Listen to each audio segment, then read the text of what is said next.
Good morning, student. Today we are going to study human capital formation in India. In this module, we will discuss about growth of education sector in India and education is still a challenging propositions. So firstly, we start from the growth of education in India. ये एक ऐसा topic है जिसमें हम लोग ये जानने की कोशिश करेंगे कि पिछले 50 से 70 सालों के बीच में एजुकेशन सेक्टर में हमारी कंट्री में कितना क्या ग्रोथ हुआ है और इस ग्रोथ को किस तरह से धीरे धीरे इम्प्लीमेंट करके आगे लाया गया है। तो सबसे पहले हम लोग इसके कुछ ऐसे इंडिकेट हैं, जो ऐसे ऑब्जर्वेशंस हैं जिनको हम लोग देखते हैं। सबसे पहला इस ऑब्जर्वेशन को फर्स्ट पॉइंट जिसको हम लोग कहेंगे एक्सपेंशन ऑफ जनरल एजुकेशन। इसको एक टेबल के माध्यम से हम लोग जानने की कोशिश करते हैं। तो इसकी ये फर्स्ट टेबल है जो आप लोगों को स्क्रीन में दिखाई दे रही होगी। तो इस टेबल में आप लोगों को दिखाई दे रहा कि सबसे पहले इंस्टीट्यूशंस दिए गए हैं, जिसमें पहला है प्राइमरी एंड मिडिल स्कूल।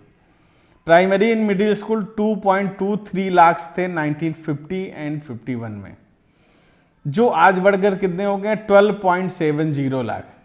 इसी तरह secondary sector and senior secondary schools हैं, ये 7.4 थाउजेंड थे जो 2.52 लाख हो गए हैं आज के। कॉलेजेस जो हैं, जो जनरल कॉलेजेस हैं, वो 578 थे और 39,071 हो गए हैं।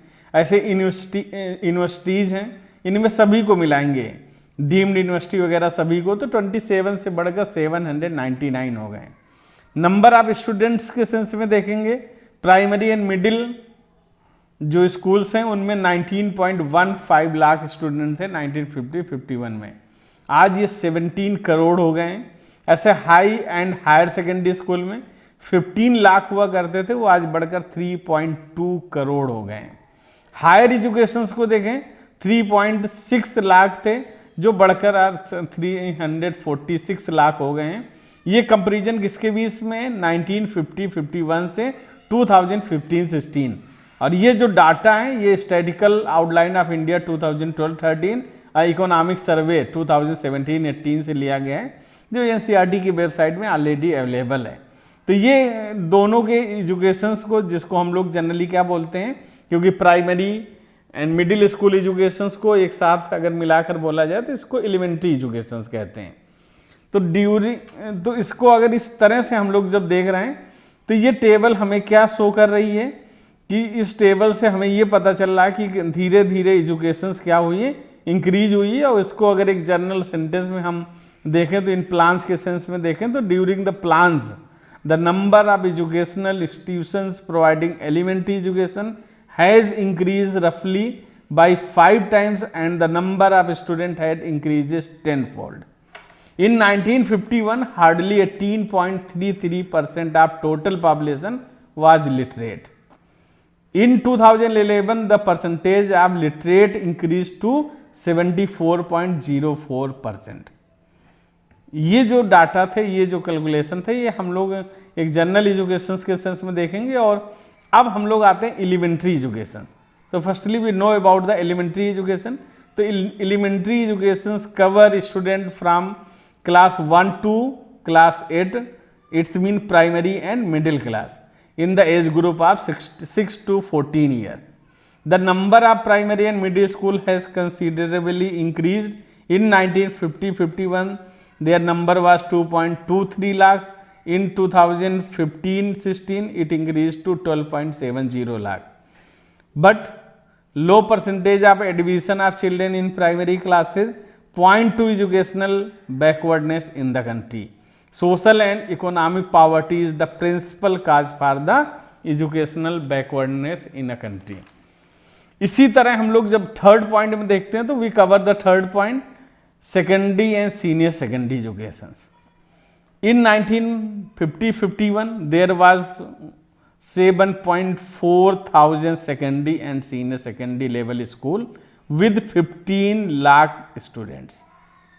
But in 2015-16 the number of secondary and senior secondary school rose to 2.52 lakh and the number of students went up to 3.2 crore. In 1987-88, Navodaya Vidyalaya was established to impart modern education of good standard to talented students of rural area. These schools provide boarding facility to the student. ये एक बहुत बड़ा achievement रहा है जिसको राजीव गांधी के period में इसको लाया गया था और इसका मेन मोटो ही था कि रूरल एरिया के जो अच्छे बच्चे हैं, इसीलिए इसमें 75% जो सीट होती है उन्हीं के लिए रिजर्व रहती हैं। और आज की डेट में 565 नवोदय स्कूल आर फंक्शनिंग हैं। इसी तरह दूसरा जो स्कूलिंग सिस्टम है सेंट्रल गवर्नमेंट ने स्टेब्लिश किया, इट इज़ केंद्रीय विद्यालय। तो सेंट्रल गवर्नमेंट हैज स्टेब्लिश केंद्रीय विद्यालय for the benefit of the children of transferable employees. Currently, the number of central schools in country is estimated to be 1,128 as against 931 in 2007, and the number of students in these schools is about 12.6 lakh. और 3 जो केंद्रीय विद्यालय हैं वो outside the country भी हमारे यहाँ, जिसमें एक काठमांडू में है, सेकंड मास्को में है और थर्ड जो है तेहरान में ही फंक्शनिंग करता है। तो ये हमारी कंट्री के ये सेकेंडरी और सीनियर सेकेंडरी लेवल की स्कूल की फंक्शनिंग है जो लगातार इंक्रीज होती चली जा रही और डेवलप होती चली जा रही और ये धीरे धीरे स्प्रेड भी चलती जा रही। ऐसे हायर सेकेंडरी अगर हम इसके अगले पॉइंट को लें जिसमें हायर स्कूल है जिसको हायर स्कूल कहते हैं। After independence high school has shown a convincing growth over the time as many as 799 universities are providing higher education in the country. Of these, there are 44 central universities. Besides, there are 40 deemed to be university. The total number of colleges for general education in a country is 39,071. The number of students in all universities 346 lakh in 2015 and 16। और इस पूरे system को मतलब higher education को govern करने के लिए एक यूनिवर्सिटी ग्रांट कमीशन बनाया गया है जो इसको रेगुलेट करता है, इसको गाइडेंस प्रोवाइड करता है और पूरी कंट्री में एजुकेशन सिस्टम को डेवलप करता है।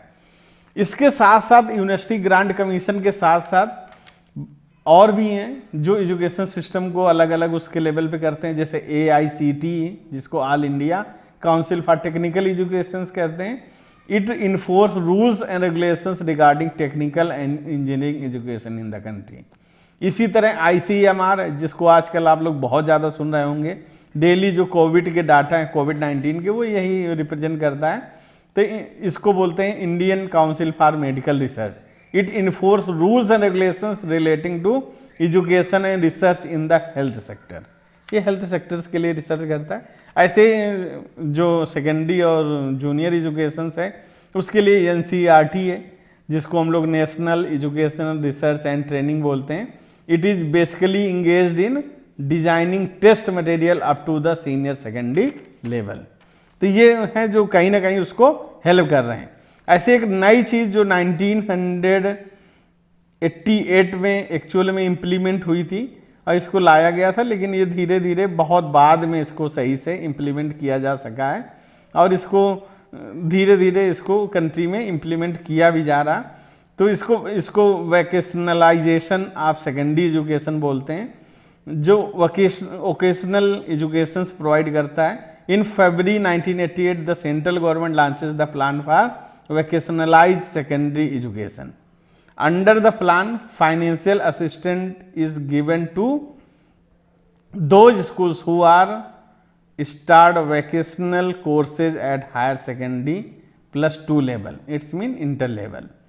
Also, efforts are underway to draw employment plans for those who successfully completed vocational courses. By 2012-13, permission was granted to nearly 11,000 schools in the country to start vocational courses. About 10 lakh students are getting vocational education in these schools. तो ये vocational में जो subject को include किया गया है, area को include किया गया है, these are agriculture, trade and commerce, engineering, technology, health and medicine. इनसे रिलेटेड कोर्सेज को इसमें डाला गया है जिससे ये एजुकेशंस को प्रोवाइड किया जा सके। फिर इसको अगर 6 पॉइंट के रूप में इसको हम लोग डिफाइन करें तो technical and medical and agricultural education है। इसको सीधे सीधे कहेंगे technical, medical and agriculture education है। Since independence the number of institution imparting technical and professional education has increase significantly. In 1951 there were 43 diploma level polytechnic institutions. Their number has significantly risen to 1914. There are 3400 recognized engineering colleges running degree level courses in different disciplines. The admission capacity of these courses is 15 lakh students per year. Presently, there are 289 medical colleges in the country with an admission capacity of 32,815 students. Number of dental colleges is 282 with the admission capacity of 22,680 students. Many research centers have also been set up in the country. Indian Institute of Technology mean IIT, Agriculture Research Institute, Indian Statistical Institute, national physical laboratory, national chemical laboratories, institute of economic growth, ऐसे बहुत सारे institute हमारी country में develop किए गए हैं। और इस तरह many agriculture university have also been set up in the country with the view of spreading technical education in a rural area. Community of polytechnic have been set up.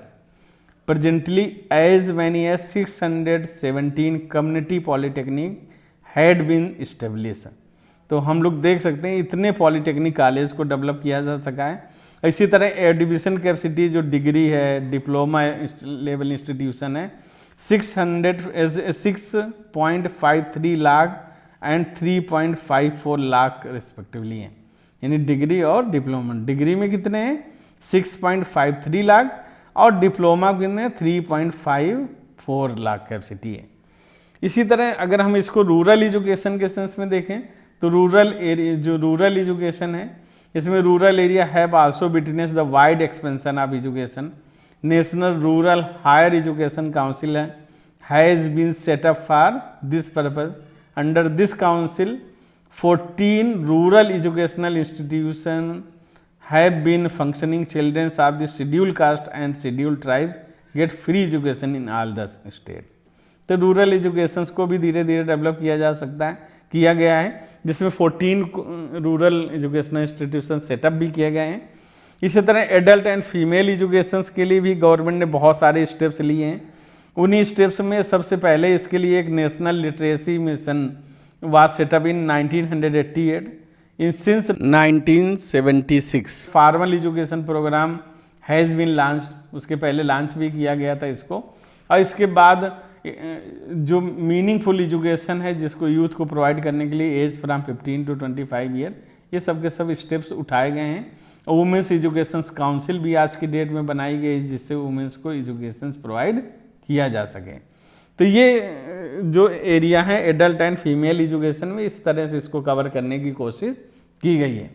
ऐसे total literacy campaign के sense में देखें हम, national जो literacy mission है was launch to render everybody literacy in the country. This programme has now been recast as Saakshar Bharat with the central focus of female education. The program cover all those in the age group of 15 and above. तो ये इसको भी cover करके इस तरह से इसको develop करने की कोशिश की गई है। और हमारी कंट्री में जो इलिटरेसी है उसको ख़त्म करने के लिए जो एडल्ट लिटरेसी है उसको भी डेवलप किया गया है। हम खुद ही इसको आसानी से देख सकते हैं कि हमारी कंट्री के जो लिटरेसी रेट था वो 18.33 से बढ़कर 74.04% पहुँच गया है। और केरला जैसे जो स्टेट हैं जो 94% तक लिटरेसी रेट है और ऑलमोस्ट ये 100% है। दिसंबर 1993 में जो कॉन्फिडेंस था 9 most populous country of the world in Delhi, it plan give the concrete shape of the objective of education for all has been formulated.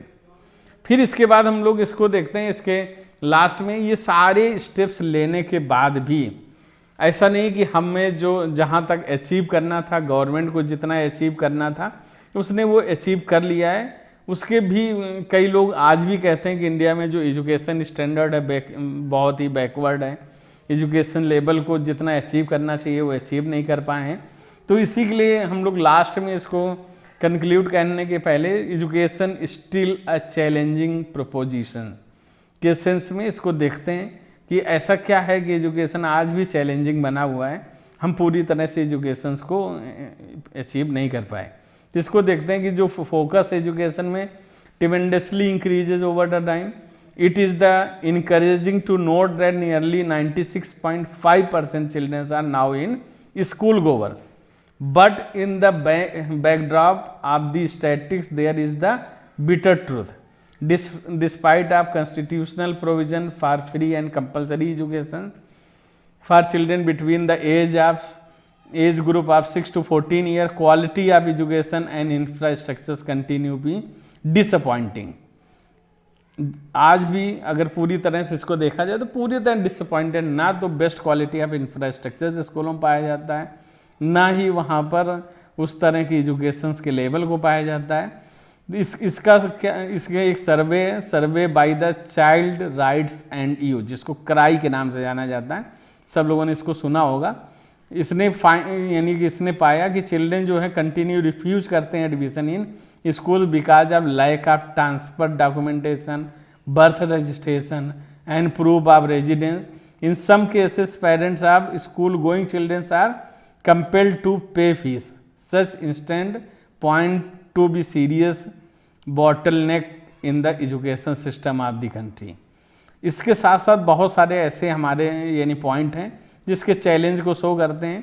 तो ये हमने इसको 6 पॉइंट में इसको डिवाइड किया हुआ है। पहला जो पॉइंट है, large number of illiterates. India harbours of the largest number of illiterate in the world. Presently, nearly 36 crore people are estimated to be illiterate. The number exceeds even the total population of most countries in the world. और यहाँ तक ये America की population के approx हैं। ऐसे inadequate vocationalisation, education continue to be largely degree oriented, throwing millions of educate youth down to the corridor of employment exchange. ये जो एजुकेशन है उसमें केवल डिग्री मिलती जा रही, टेक्निकल डेवलपमेंट, स्किल डेवलपमेंट देखने को मिल ही नहीं रहा। ये भी एक इसका बहुत बड़ी हमारी एजुकेशन का ड्रॉबैक है। ऐसे जेंडर बायस है, there is the still a significant gender bias in offering opportunities of education to male and female children. The enrollment ratio is relatively low for the female candidate and their dropout ratio is considerably high. तो education sector में ये भी है कि जो female है उनका जो एजुकेशन में है वो ड्रॉप आउट ज़्यादा है, उनकी एजुकेशन कम है, इसलिए भी हमारी कंट्री में एजुकेशन उस लेवल पर नहीं पहुंच पाई है. लो रूरल एसेस लेवल है, there is the high degree of disparity in access of education. जो अर्बन एरिया है वहाँ एजुकेशन की अपॉर्चुनिटी ज़्यादा है और जो रूरल एरिया वहाँ पर एजुकेशन की अपॉर्चुनिटी बहुत ही कम है. तो ये हमें आसपास ही देखने को मिलता है. अच्छी यूनिवर्सिटीज़, डिग्री कॉलेज जो भी हम देखेंगे, टेक्निकल कॉलेज, मेडिकल कॉलेज, सब सिटी एरिया में होते हैं और कोई भी रूरल एरिया में आसानी से देखने को नहीं मिलता है. ऐसे फिर उसके बाद पाँचवा पॉइंट इसका आ जाता है privatisation. There is the growing trend toward the privatisation of education. बहुत जो being very expensive private education है tended to the widen the gulf between the access level for the rich and the poor. There is the almost drought of educational opportunity for poorer section of the society. आज India में education का पूरी तरह privatisation हो गया जिसमें rich और poor के बीच में एक ऐसा गैप क्रिएट हो जाता है कि पुअर को अच्छी एजुकेशन नहीं मिल पाती है. Low government expenditure on education है. गवर्नमेंट जो है had failed to fulfil the commitment of spending nearly 6% of the GDP on education. Actual expenditure has been around 4%. Only this point to the gap between what is the intended or desired and what is actually achieved. तो ये बहुत सारे ऐसे point हैं जिसके कारण आज भी एजुकेशनल जो बैकवर्डनेस है हमारी कंट्री में देखने को मिलती। हम जिस लेवल को अचीव करना चाह रहे थे उसको अचीव नहीं कर पाए। तो ये चैप्टर था, चैप्टर में ये इसके मेन पॉइंट्स थे जिनको हम लोगों ने देखा। यहीं से ये चैप्टर ख़त्म हो गया है। Thank you.